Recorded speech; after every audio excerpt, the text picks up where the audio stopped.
ലംഘനമാണ്. സുപ്രീം കോടതിയുടെ അർണേഷ് വിധിയുടെ ലംഘനമാണ്. സുപ്രീം കോടതിയുടെ അർണേഷ് വിധിയുടെ ലംഘനമാണ്. ഇതുകൊണ്ടാണ് മെൻസ് കമ്മീഷൻ സുപ്രീം കോടതിയുടെ ഇതിലിപ്പോൾ ആരാ തെറ്റ് ശരിയെന്നൊന്നും പറയാൻ ഞാൻ ആളല്ല. പക്ഷേ നമ്മൾ ഒരു വശം മാത്രം കാണരുത് എന്നുള്ളത് മാത്രമേ ഉള്ളൂ.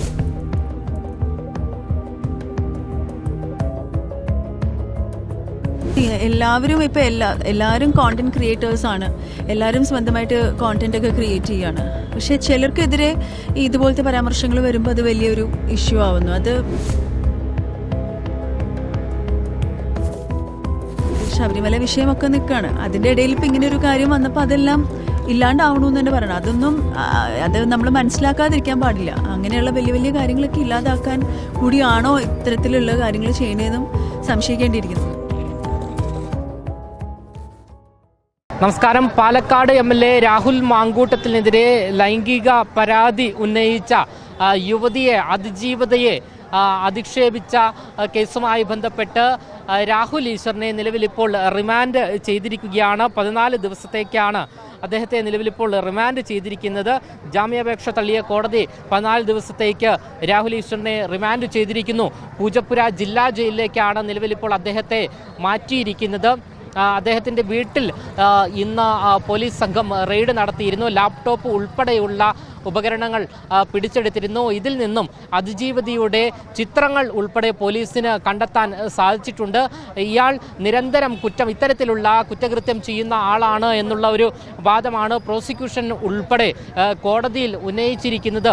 എന്തായാലും അദ്ദേഹത്തെ വൈദ്യപരിശോധനയ്ക്ക് എത്തിച്ചപ്പോൾ അദ്ദേഹത്തിൻ്റെ ഭാര്യ ദീപ രാഹുൽ ഈശ്വർ മറുനാടനോട് പ്രതികരിക്കുകയുണ്ടായി.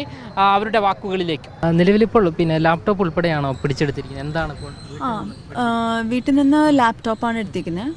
അപ്പം അത് വീട്ടിൽ വന്ന് എടുത്ത് നമ്മൾ ഹാൻഡ് ഓവർ ചെയ്തു. അങ്ങനെ സീസ് ചെയ്തിട്ടുണ്ടായിരുന്നു.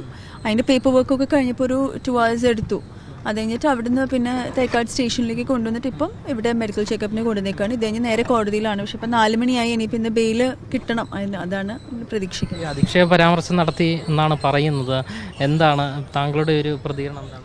അല്ല, എനിക്ക് തോന്നുന്നത് എല്ലാവരും ഇപ്പോൾ എല്ലാവരും കോണ്ടന്റ് ക്രിയേറ്റേഴ്സാണ്. എല്ലാവരും സ്വന്തമായിട്ട് കോണ്ടന്റ് ഒക്കെ ക്രിയേറ്റ് ചെയ്യാണ്.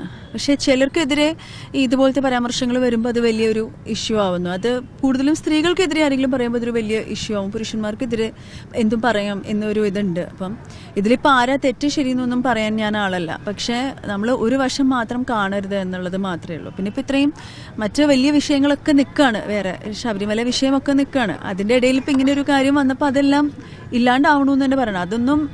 അത് നമ്മൾ മനസ്സിലാക്കാതിരിക്കാൻ പാടില്ല. അങ്ങനെയുള്ള വലിയ വലിയ കാര്യങ്ങളൊക്കെ ഇല്ലാതാക്കാൻ കൂടിയാണോ ഇത്തരത്തിലുള്ള കാര്യങ്ങൾ ചെയ്യുന്നതെന്നും സംശയിക്കേണ്ടിയിരിക്കുന്നു. ഇത് മനഃപൂർവ്വം മറ്റൊരു വിഷയത്തിൽ നിന്ന് വ്യതിചലിപ്പിക്കാൻ വേണ്ടി ഇത് ചെയ്തു എന്നാണ് തന്നെ. അങ്ങനെ ആയിക്കൂടാന്നില്ല. രാഹുൽ ഇറങ്ങിയിട്ടുണ്ട്. അല്ല, അങ്ങനെ ആയിക്കൂടാന്നില്ല. അതാണ് പറഞ്ഞത്.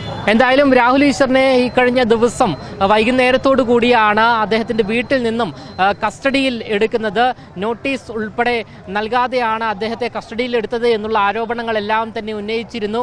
അതുകൂടാതെ അദ്ദേഹത്തിൻ്റെ മൊബൈൽ ഫോണും ലാപ്ടോപ്പും ഉൾപ്പെടെ പിടിച്ചെടുക്കുകയും ചെയ്തിരുന്നു.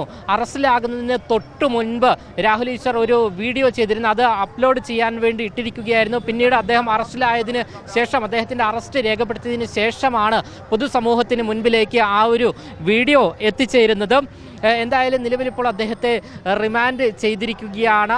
ജാമ്യം ലഭിക്കുമെന്നുള്ള പ്രതീക്ഷ തന്നെയായിരുന്നു രാഹുൽ ഈശ്വറിൻ്റെ ഭാര്യ ഉൾപ്പെടെ കഴിഞ്ഞ മണിക്കൂറിൽ മറുനാടനോട് പങ്കുവെച്ചത്. നിലവിലിപ്പോൾ 14 ദിവസത്തേക്ക് റിമാൻഡ് ചെയ്തിരിക്കുകയാണ്. അതേസമയം തന്നെ രാഹുൽ മാങ്കൂട്ടത്തിൽ MLAക്കെതിരെ ശക്തമായ പരിശോധന, അദ്ദേഹത്തെ കണ്ടെത്തുന്നതിനായുള്ള പരിശോധന പോലീസ് കേരളത്തിൽ അങ്ങോളം ഇങ്ങോളം നടത്തിക്കൊണ്ടിരിക്കുകയാണ്. അതിനിടയിലാണ് അതിജീവിതക്കെതിരെ ഇത്തരത്തിൽ വളരെ മോശമായ രീതിയിലുള്ള പരാമർശങ്ങൾ സോഷ്യൽ മീഡിയയിൽ നടത്തുന്നത്.